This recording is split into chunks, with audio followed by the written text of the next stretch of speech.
Γεια σας. Σήμερα θα σας μάθω να λύνετε τον κύβο του Rubik 3x3. Για να μάθουμε να λύνουμε τον κύβο του Rubik πρέπει να μάθουμε από τι αποτελείται. Αποτελείται από τα κέντρα. Και κάτι πρέπει να ξέρετε για τα κέντρα είναι ότι ποτέ δεν αλλάζουν θέση. Όσο και να κουνάμε έναν κύβο, το κίτρινο θα είναι πάντα απέναντι από το άσπρο, το μπλε απέναντι από το πράσινο και το πορτοκαλί από το κόκκινο. Μετά το επόμενο κομμάτι είναι οι ακμές του κύβου. Αυτό το κομμάτι βρίσκεται ανάμεσα στις δύο γωνίες.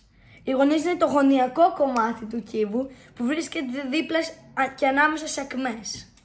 Πάμε να ξεκινήσουμε. Πρώτο βήμα είναι να μπερδέψουμε τον κύβο. Λοιπόν, τώρα που ο κύβος μας μπερδεύτηκε, πάμε να δούμε ποιο είναι το πρώτο βήμα. Πρώτο βήμα είναι να βρούμε το κίτρινο κέντρο και να βάλουμε τις άσπρες ακμές. Αυτό δεν απαιτεί κανέναν αλγόριθμο, απαιτεί μόνο φαντασία. Όπως βλέπετε, εγώ το έκανα. Αν δεν τα έχετε καταφέρει ακόμα, μπορείτε να πατήσετε pause στο βίντεο και μέχρι να τα καταφέρετε να το συνεχίσετε αργότερα ή τώρα. Λοιπόν, επόμενο βήμα είναι, αυτό εδώ είναι η Daisy. Την Daisy τη βάζουμε στα αριστερά μας και προσπαθούμε να κάνουμε match το κέντρο με την ακμή. Εδώ είναι ήδη έτοιμο και το κάνουμε 2 φορές δεξιά ή αλλιώς με την ορολογία του κύβου του Rubik F2. Πάμε πάνω τώρα και έχουμε το κόκκινο, οπότε γυρνάμε μέχρι να βρούμε την κόκκινη ακμή. Και ώρα που τη βρήκαμε κάνουμε F2 ξανά. Πάμε στο άλλο χρώμα. Το γυρνάμε εδώ μέχρι να βρούμε την πράσινη ακμή. Τώρα που τη βρήκαμε κάνουμε F2.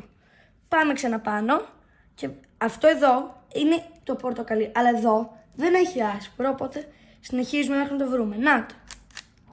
Αυτό ήταν το white cross. Επόμενο βήμα είναι να βάλουμε τις γωνίες στο σταυρό για να κάνουμε το πρώτο layer. Λοιπόν, για να το κάνουμε αυτό, πρέπει να βρούμε μία γωνία που έχει άσπρο. Για ψάξτε, πείτε μου όταν τη βρείτε. Νάτι. Λοιπόν, αυτή η γωνία έχει άσπρο, πράσινο και πορτοκαλί. Οπότε θα τη βάλουμε ανάμεσα στο πράσινο και το πορτοκαλί. Για να τη βάλουμε πρέπει να κάνουμε τον εξής αλγόριθμο. Πάνω, αριστερά, κάτω, δεξιά. Πάνω, αριστερά, κάτω, δεξιά. Αυτό το κάνουμε μέχρι να μπει η γωνία. Έχει μπει αυτή η γωνία, αλλά είναι λάθος. Το κάνουμε άλλη μια φορά και έχει μπει η σωστή γωνία. Αυτό το επαναλαμβάνουμε και από τις 4 μεριές του κύβου του Rubik. Λοιπόν, τώρα έχουμε βρει αυτή την άσπρη γωνία που έχει πορτοκαλί και μπλε. Εδώ είναι σωστά? Όχι. Γιατί εδώ δεν έγινε μπλε, οπότε ψάχνουμε να το βρούμε. Τώρα είναι πορτοκαλί και μπλε, οπότε πάμε ξανά. Κάμε πάνω, αριστερά, κάτω, δεξιά. Αυτός ο αλγόριθμος λέγεται section move. Και τον κάνουμε για να βάλουμε τις γωνίες.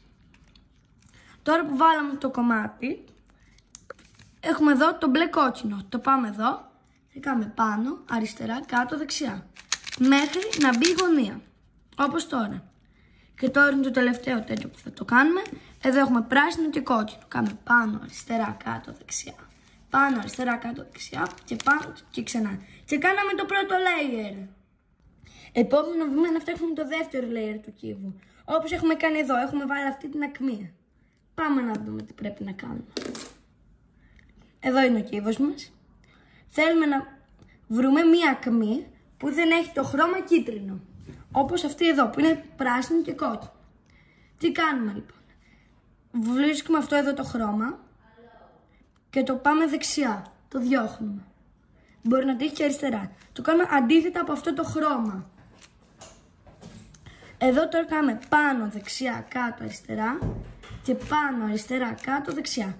Έτσι το βάλαμε. Αυτό θα το επαναλαμβάνουμε από όλες τις μεριές. Πάμε πάλι εδώ, διώχνουμε δεξιά και κάνουμε πάνω δεξιά, κάτω, αριστερά, πάνω, αριστερά, κάτω, δεξιά. Αυτό θα το κάνουμε από όλες τις μεριές. Πάμε, το διώχνουμε και κάνουμε το συγκεκριμένο αλγόριθμο. Τώρα όμως έχει τύχει από αριστερά, οπότε το διώχνουμε από αριστερά. Κάνουμε πάνω, αριστερά, κάτω, δεξιά και μετά πάνω, δεξιά, κάτω, αριστερά. Έτσι. Κάναμε το δεύτερο layer του κύβου του Rubik. Επόμενο βήμα είναι να κάνουμε αυτό που έχει γίνει εδώ. Να ευθυγραμμίσουμε τον κύβο εδώ πέρα. Λοιπόν, γι' αυτό παίρνουμε τον άλλο μας κύβο. Λοιπόν, σε αυτή την περίπτωση έχουμε κάνει αυτό και το δίπλα είναι και αυτό ευθυγραμμένο, οπότε το διώχνουμε, το σπρώχνουμε προς εδώ. Όπα, λάθος. Εδώ σε αυτό το κύβο είχαμε ένα skip. Οπότε αυτή την περίπτωση θα σας τη δείξουμε σε ένα short. Συμφωνείς? Οκ. Λοιπόν, οπότε το διώχνουμε προς τα δεξιά, επειδή είναι δεξιά, και πάμε και κάνουμε αυτό τον αλγόριθμο που λέγεται zoom. Πάνω, αριστερά, κάτω, αριστερά, πάνω, αριστερά, αριστερά, κάτω. Το κάνουμε μέχρι να ευθυγραμμιστούν όλα. Ευθυγραμμίστηκαν. Επόμενο βήμα είναι να φτιάξουμε τις γωνίες σωστές στους θέσεις. Πρώτο βήμα να αναζητήσουμε αν κάποια γωνία είναι στη σωστή της θέση. Δηλαδή αν τη γυρίσουμε να είναι φτιαγμένη σωστά. Δεν παρατηρώ καμία σωστή. Και εσύ? Οκ. Λοιπόν, οπότε κάνουμε τον εξής αλγόριθμο. Αριστερά, πάνω, δεξιά, πάνω, αριστερά, κάτω, δεξιά, κάτω. Νάτι, αυτή η γωνία είναι έτοιμη, είναι φτιαγμένη. Αν κάνουμε αυτό, είναι σωστή. Οπότε κάνουμε από εδώ αυτόν τον αλγόριθμο, μέχρι όλες οι γωνίες να φτιαχτούν.